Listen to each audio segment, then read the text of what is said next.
What's going on, guys? This is Tun from 12 Mods. Just a video of my new radio that I'm using for trail use. It's a flysky i6 radio. This one's just a rebrand, but it is exactly the same as the i6 from flysky. It actually uses a flysky receiver and everything. But as you can see, it actually has some added switches on the top here because I've actually modified this radio. What I've done is I've locked out the second channel on each of the sticks, so now it's just a single channel, so it's only throttle and steering. You can't move it any other way, as you can see. The other thing I've done is I actually done a software update on these. That's the nice thing about the flysky's. This radio is now gone from a 6-channel to an actual 10-channel radio. So that means all these dials and switches actually have their own independent channel now. So I have a full 10 channels to control anything I want on any of my rigs. How I did it was actually I bought this cable. It's a USB to the S-Video jack, which actually plugs right into the trainer port on the back of the radio. And the nice thing is it's actually open software, so which means you can actually just go on the internet, download the software that you need to do, and you can actually do the update. It's all free, it's all open base, so which is really good. The main reason why I did this, I wanted more channels on my rigs, plus this is so much cheaper than buying an aircraft radio from like Futaba, Spectrum Airtronics, or anything like that.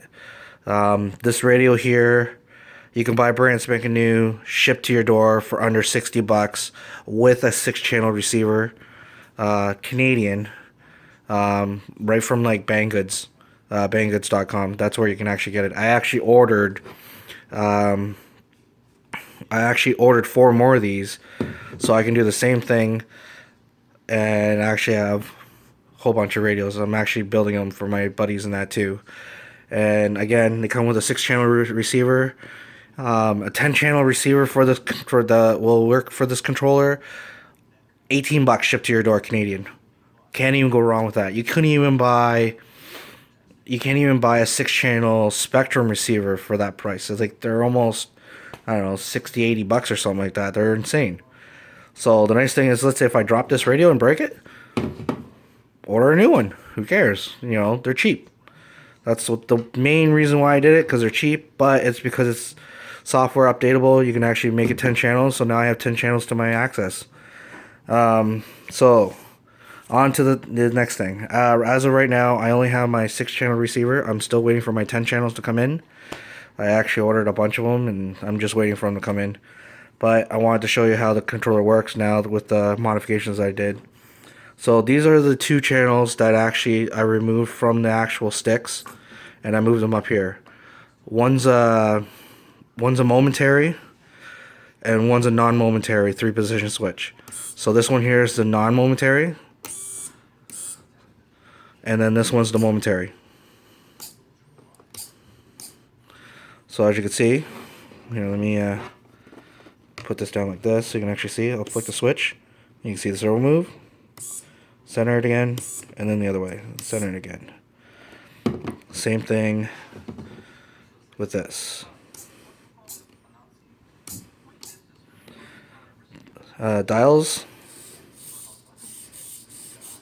works. It works.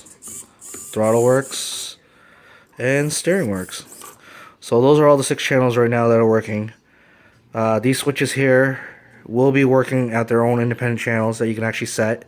I just don't have a 10-channel receiver at the moment, but once I do, I will actually post up another video of all 10 channels working. But there's this one's a 3-position, so which is really good. And this is a 2-position and 2-position and a 2-position. So out of all these, I have 3 2-positions and 3 3-positions, and then I have the 2 variable dials, and then the throttle and the steering. Hope you liked the video. I will post another one soon.